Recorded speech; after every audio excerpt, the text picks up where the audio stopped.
Alright, so Goku and Batman save the city from Piccolo, episode 8. Let's get to it. So, Talia and Batman start the process of carrying Goku back up the mountain. Talia and Nissa start the process of carrying Goku back up the mountain to heal his wounds with the Lazarus Pit as the teen remains unconscious, barely clinging to life. Meanwhile, Batman was soaring through the air, following the coordinates Goku gave him, searching for Atlantis before King Piccolo wreaked too much havoc on the Earth. He finally lands his plane as he arrives at the location and deploys a mini submarine he has so he can travel below the depths in search for this Atlantis. Batman makes it to Atlantis and is surprised that it actually existed, but he is soon greeted by soldiers who threaten him and they tell him that he needs to and he tells them that he needs to speak to Aquaman, but they ignore his request and push their spears closer to him until Batman mentions the name Piccolo, and the soldiers lower their weapons and make haste to find Aquaman.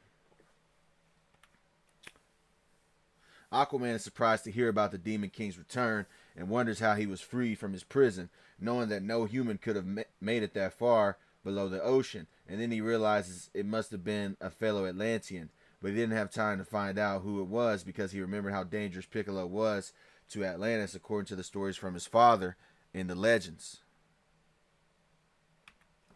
So Aquaman then exits to meet Batman and ask him how did he find their home, and he tells him that Goku sent him to ask for help. And then Aquaman asks the Dark Knight where his friend Goku was now, and the Bat dropped his gaze and told the king that he might not make it because he was severely injured fighting Piccolo, and Aquaman was angered and saddened by that information. Piccolo, meanwhile, had decided to start his dominion in Central City and began to announce his return to an observing news crew, and law enforcement began to arrive to extinguish the existential threat. Piccolo would make an example of those that opposed his rule and began his destruction of the area. Batman and Aquaman arrive on the scene, and Piccolo turns around to see his opponents and mocks Batman on his first failed attempt at stopping him, reminding him of his failures. Then he locks eyes with Aquaman and recognizes the trident he was holding and comes to the conclusion that this must be the son of his former enemy that helped imprison him all those years ago.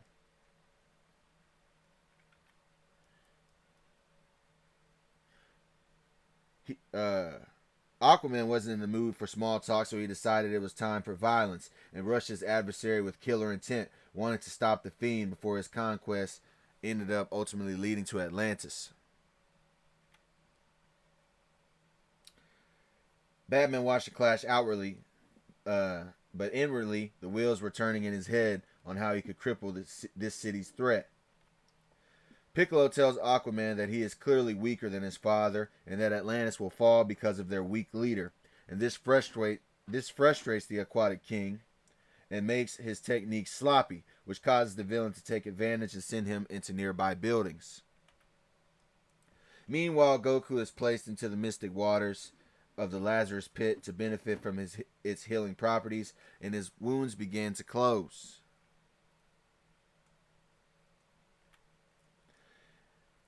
And while that was happening, he was in a dreamlike state. However, Goku was having a conversation with the presumed spirit of Raj Al Ghul.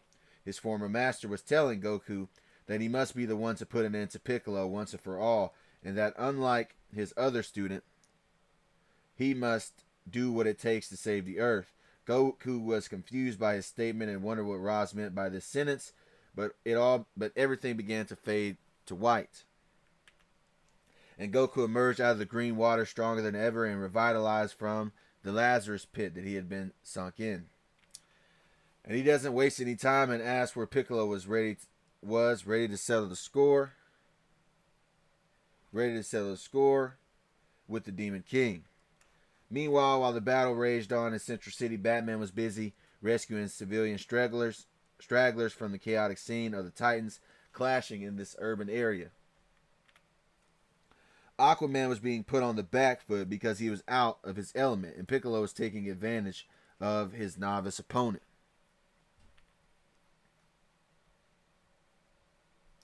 And then suddenly, the sky rattled and with thunder, and it began to rain, and this time it was Aquaman's time to smile at his opponent.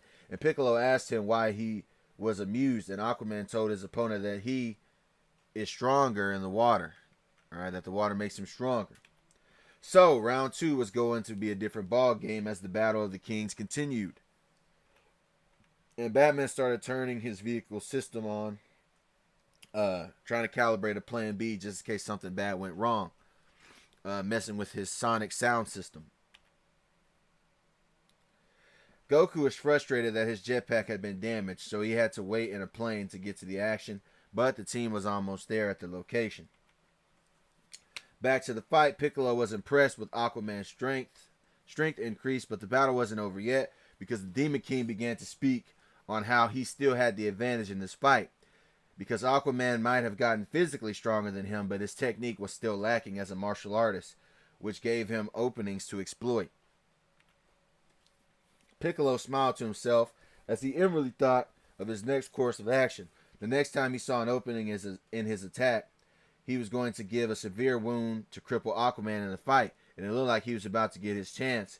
But before he could capitalize, he was knocked back by Goku, who had arrived on the scene, healed from his injuries,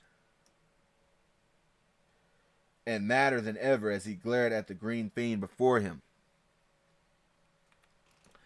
Piccolo frowned at the interruption and said under his breath that he should have destroyed the Lazarus pit before he left. But it didn't matter because now he could finish off what he started. But Goku told the tyrant that the only thing that is finished was his empire. Goku and Aquaman nodded at each other, and then they charged right to left at the demonic Namekian, wanting to rush him on both sides, and Piccolo braced himself for the upcoming assault. The duo were starting to worry the Demon King with their combined strength, so he knew that he would have to get one of them out of commission before they overwhelmed him in the battle. So he concentrates a blast, and it impacts the thigh of Aquaman, leaving him limping on one leg, which cripples him in the fight. This action enrages the Teen Saiyan even more, and he tells his enemy that he won't hurt any more of his friends, and he punches Piccolo through several vacant buildings. This action shakes the asphalt below. Piccolo doesn't even get the chance to catch his breath because Goku sprinted after his attack and was again right next to him, and Goku kicked him out of the building like a soccer ball.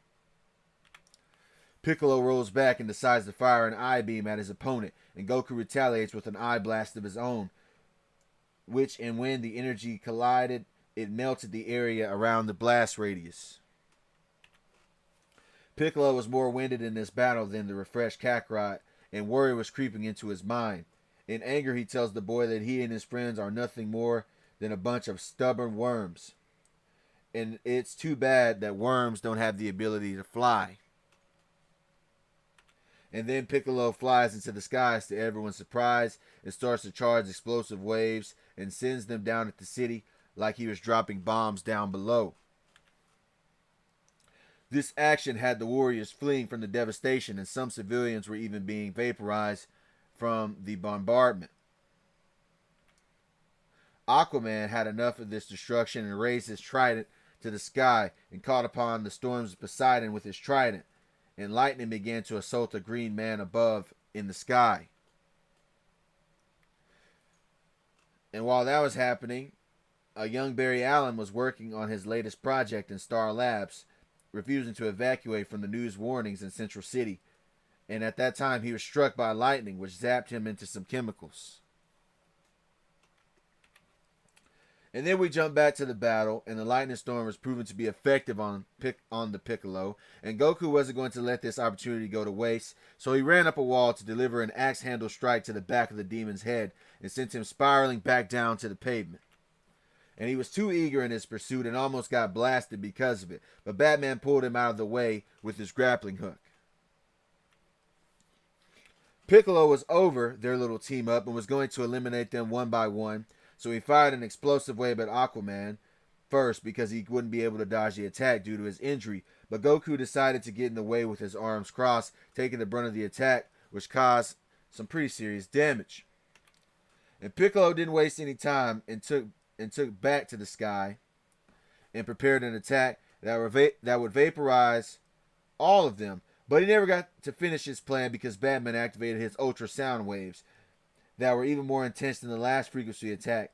And this effect paralyzed the Demon King from being able to make any sudden movements as his ears began to be overran by the noise. Batman told the both of them that this fight was over because he had been tuning the inside of his vehicle to the ultimate deterrent to their enemy with this frequency, and that eventually Piccolo will most likely pass out from the pain of this sonic attack. But Goku could see that the tyrant's head was slowly turning towards the machine, and he knew that he was about to fire an eye shot at the contraption, and then he remembered the dream he had in the Lazarus pit about how Roz told him to put an end to Piccolo once and for all with whatever it takes. So he decided to make the final decision in this battle before he got a chance to escape. He looked at Aquaman and told him that he should throw him with all his strength towards the demon, and he would go through him with his trident. And the King of Atlantis agreed, knowing that what was at stake. But Batman was adamantly against the plan, but the two ignored him. Aquaman threw Goku at neck-breaking speeds towards the subdued menace with his borrowed trident in hand, and Piccolo never got the chance to break free and was pierced straight through with no resistance. Piccolo had been vanquished on this day, but he would get his revenge through his son.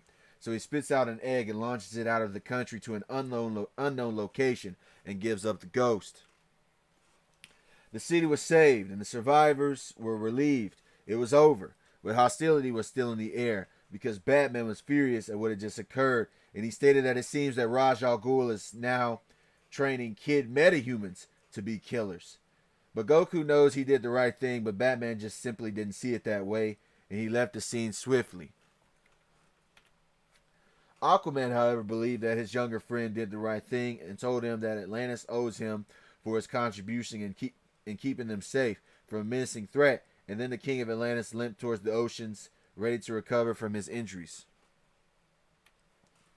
Goku sat by himself, wondering what he was going to do next until he was approached by another green figure that looked a lot like the old version of Piccolo, who introduced himself as Kami.